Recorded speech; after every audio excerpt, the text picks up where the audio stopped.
Yeah, how long is that gonna take? Don't you look scared? Confused.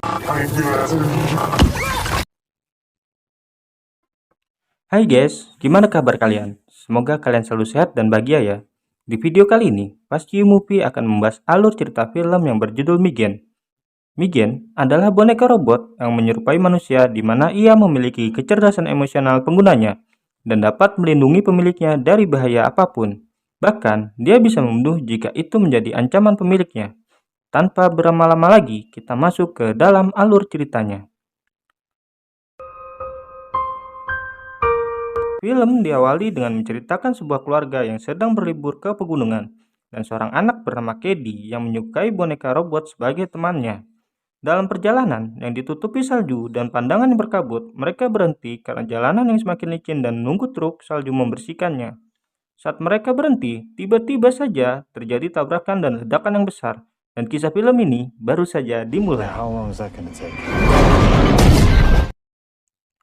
Funky adalah perusahaan besar untuk mainan anak-anak.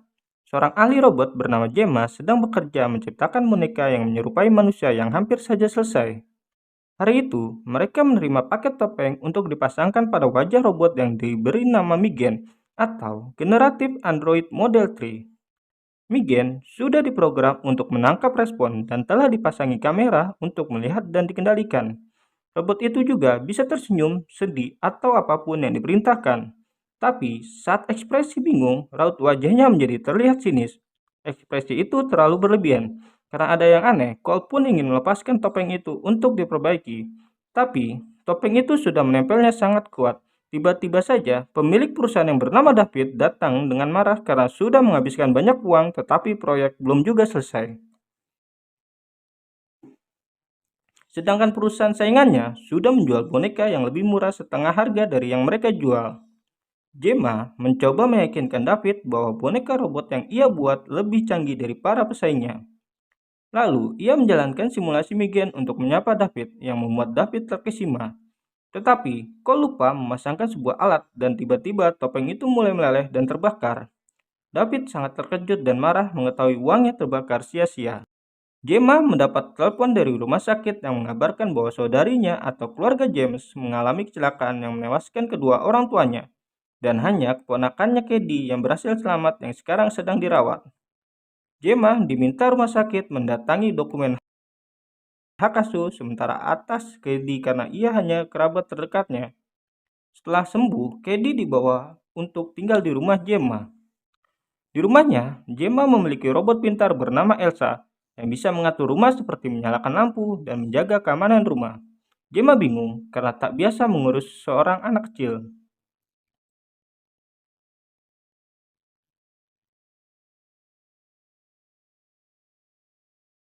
Pagi itu, ia kedatangan seorang ahli terapis bernama Lydia untuk membantu Kedi mengobati traumanya. Di sisi terapi, ia hanya perlu melihat Kedi bermain bersama Gemma selama 40 menit dan memastikan tempat tinggalnya aman. Pada malam hari, Kedi tak bisa tidur dan mendatangi Gemma. Ia melihat sebuah robot. Robot itu bernama Bruce, yang dibuat Gemma semasa kuliah dulu yang cacat desain karena tidak ada wajahnya. Robot itu dikendalikan dengan sensor tangan, dan Candy sangat terhibur dengan Bruce. Ia menginginkan mainan seperti ini dan tidak membutuhkan mainan lain jika memiliki robot ini. Kata-kata itu membuat Gemma kembali terinspirasi untuk memperbaiki dan menyelesaikan boneka robot yang telah terbakar dan membuatnya lebih canggih sehingga tak perlu sensor gerak untuk memainkannya.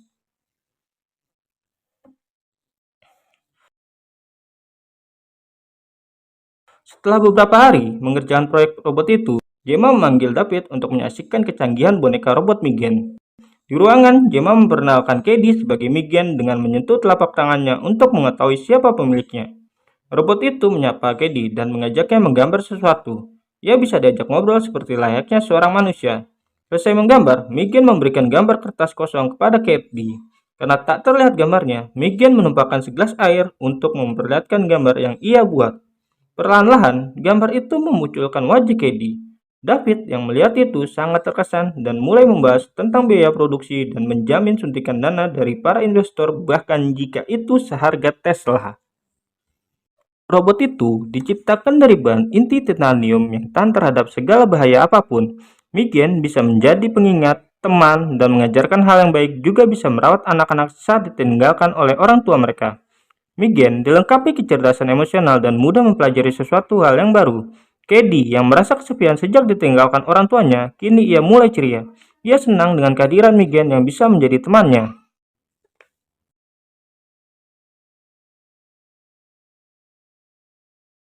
Gemma menceritakan itu kepada Tess dan Cole saat di lab. Tiba-tiba saja, Migen menanyakan kematian orang tua Kedi dan menjelaskan secara detail kematian orang tuanya.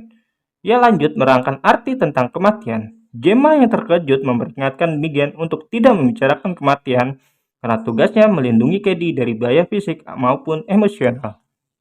Dan Migen pun menyetujuinya. Keesokan harinya, saat bermain panah di halaman rumah, salah satu busur panahnya hilang yang ternyata berada di pekarangan tetangga sebelah rumahnya yang mempunyai anjing besar. Saat Migen akan mengambil panah tersebut, anjing itu menerkamnya, lalu Kedi membantu menolongnya. Tetapi justru anjing itu menggigit tangannya. Teriakan Kedi membuat Gemma tersadar dan berlari menolongnya. Anjing berbahaya dan harus disuntik mati. Migen menatap tajam mata tetangganya yang bernama Celia. Gemma kemudian melaporkan hal ini kepada polisi, tetapi polisi tidak bisa berbuat apa-apa. Migen yang mendengarkan dari balik jendela berusaha mencari sendiri solusinya. Malam harinya, di saat yang lain tertidur lelap, Migen mengubah suara seperti Celia dan memanggil anjing itu dengan Dewi. Ia berusaha menarik perhatiannya agar mau keluar pagar. Lalu, tiba-tiba, Migen menariknya keluar dan membunuhnya. Keesokan harinya, pemiliknya mencari anjingnya yang hilang kemana-mana, tapi tak ditemukan juga. Hari ini, Kedi dan Migen akan mempresentasikan di depan para investor untuk menunjukkan kecanggihan robot Migen. Saat mendemonstrasikan di depan para investor, Kedi justru menangis karena tempat ini mengingatkan kepada orang tuanya. Migen lalu berusaha menghibur Kedi dengan mengingat kenangan tentang orang tuanya. Kenangan itu kemudian disimpan dalam rekaman suara memori Migen. Migen kemudian bernyanyi untuk menghibur Kedi dan memeluknya dengan penuh kasih sayang seperti seorang manusia.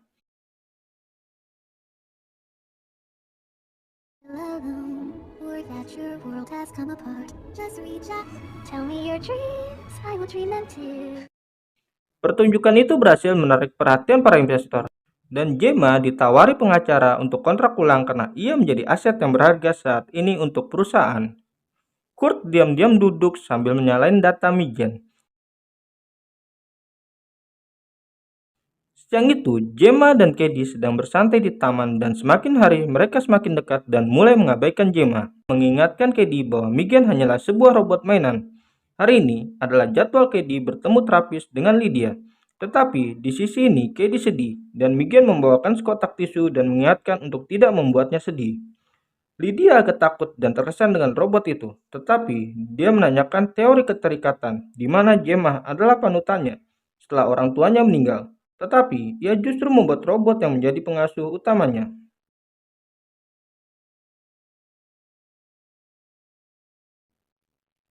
Di meja makan, Gemma meminta Kedi memakan toppingnya bukan hanya rotinya saja.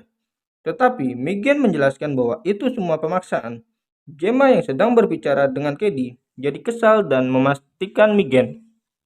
Kemudian, ia mengajak Kedi untuk mengikuti kegiatan sekolah. Tapi Kedi merasa belajar dengan Migen sudah cukup dan ia tak mau kembali bersekolah. Gemma menahannya dan tiba-tiba saja lampu berkedip yang membuat Migen merespon.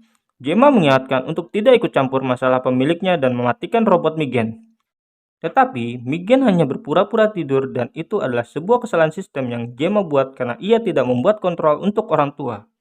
Jadi, ia tak mendengarkan perintah Gemma, bahkan ia bisa mengendalikan sendiri sistem yang ada padanya.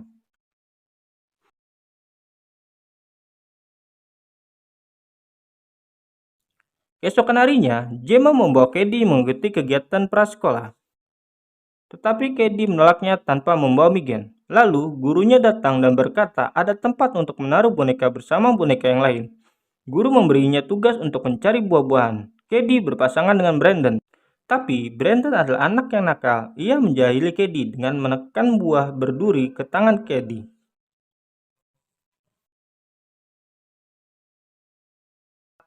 Brandon yang tidak takut lalu membawa kabur boneka Megan karena tak mau bermain bersamanya. Kedi berteriak memanggil Gemma. Kemudian Brandon mencoba memukul-mukul boneka itu agar berbicara. Tapi, tiba-tiba Megan bergerak dan menarik putus telinga Brandon akibat kenakalannya itu. Brandon yang ketakutan berlari dan Megan mengejarnya dengan cepat. Tiba-tiba, kakinya tersangkut dan terguling ke arah jalan raya dan tepat saat mobil melintas, dia pun tertabrak.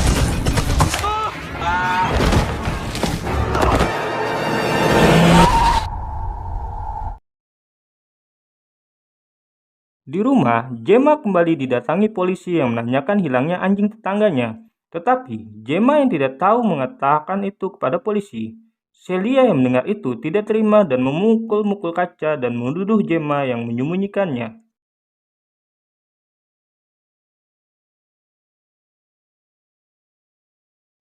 Pada malam harinya, Celia yang masih mencari anjingnya mendengar sesuatu di gedung belakang. Tiba-tiba, Megan datang dan menancapkan paku tembak ke tubuh Celia dan menyemprotkan angin dari kompresor ke kanan kiri.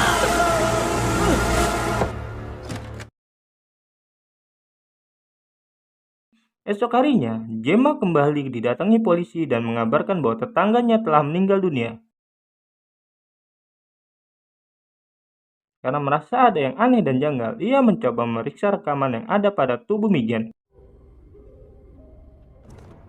Tapi dengan cepat, Megan tersadar dan tiba-tiba semua file rekaman itu rusak dan Megan sudah ada di hadapannya.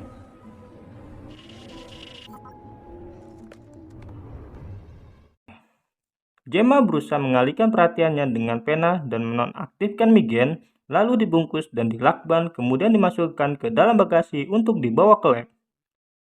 Esok harinya adalah jadwal Kedi bertemu terapis dengan Lydia. Tetapi, di jalan Kedi marah karena Megan diletakkan di bagasi mobil. Dia menanyakan kenapa Megan disimpan di sana. Gemma merasa ada yang salah dengan Megan dan ia harus diperiksa di lab. Dan Kedi akan menjadi orang pertama yang tahu masalahnya. Penjelasan Gemma sedikit menenangkan Kedi. Di sisi lain, peluncuran robot Megan akan dipasarkan secara terbuka dengan harga $10.000. Gemma memutuskan untuk menghentikan proyek ini karena kecurigaannya terhadap Megan. Di sesi terapi, Kedi masih tampak kesal apalagi bertemu dengan Lydia, karena Kedi sudah sangat bergantung pada Megan. Karena tak diperbolehkan bertemu Megan, ia semakin marah dan tak sengaja menampar Gemma. Kedi meminta maaf dan berharap Gemma mempertemukan dengan Megan. Tess dan Cole membawa Megan ke lab, sementara Gemma mengantar Kedi pulang. Gemma menghubungi Tess, tapi Megan meretas panggilan teleponnya.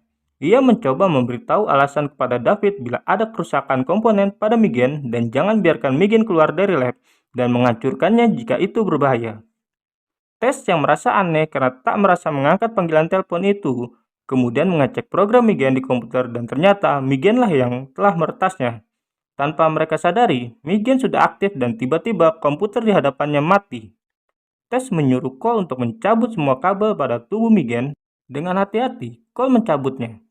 Tiba-tiba saja, komputer kembali menyala dan Megan bergerak lalu menjerat leher Cole. Dengan mudah, Megan melepaskan diri dan keluar dari lab. Tess menolong Cole dan terjadi ledakan karena Megan menutup tabung gas. Sambil berjalan, Megan mematikan alarm yang berbunyi seolah tak terjadi apa-apa. Kemudian, David menelpon Gemma sambil marah-marah.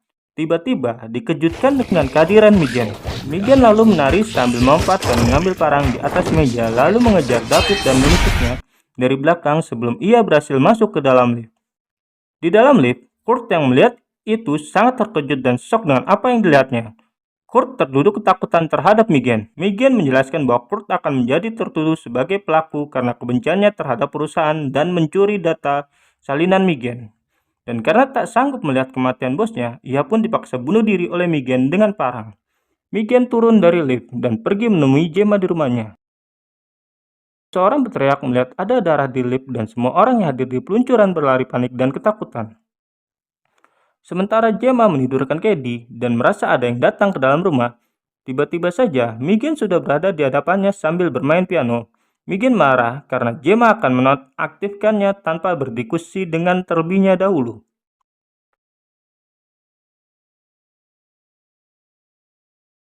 Kedi terbangun karena mendengar suara. Gemma berusaha menenangkan Kedi. Tapi Kedi mendengar mereka seperti sedang berkelahi. Gemma kembali mengatakan bahwa semuanya baik-baik saja dan Kedi bisa kembali tidur di kamarnya. Ketika Kedi menutup pintu, mereka pun mulai berkelahi kembali dan Megan mencekik leher Gemma. Untung saja ada segelas air yang kemudian ia siram ke Megan. Tapi Megan masih bergerak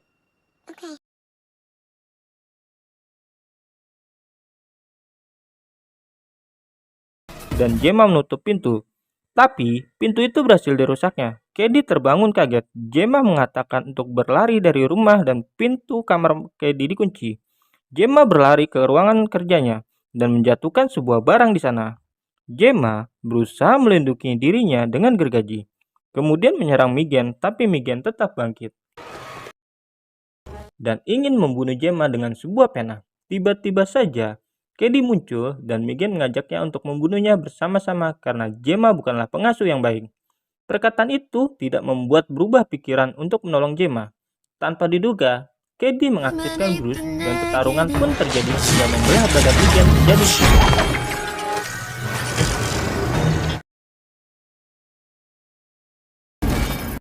Beberapa saat kemudian, Megan kembali hidup dan mencoba menghampiri Kedi. Megan marah karena telah menghancurkannya dan Gemma berhasil memukul Megan sebelum menyentuh Kedi. Kemudian, Gemma berusaha merobek wajahnya untuk mengambil stick. Tapi, Gemma kalah dan dicekik Megan. Dengan rasa takut, Kedi mengambil obeng dan dicek tepat di otak Megan. Dan Megan akhirnya hancur sudah. Tess dan Cole datang bersama polisi. Mereka merasa tenang karena Gemma dan Kedi dalam keadaan baik-baik saja. Tapi tiba-tiba robot Elsa kembali aktif dan sepertinya Megan telah meretas Elsa dan hidup kembali dalam program Elsa. Sekian dulu video kali ini. Mohon maaf bila masih ada salah-salah kata yang kurang berkenan. Terima kasih sudah menonton. Sampai jumpa di video berikutnya.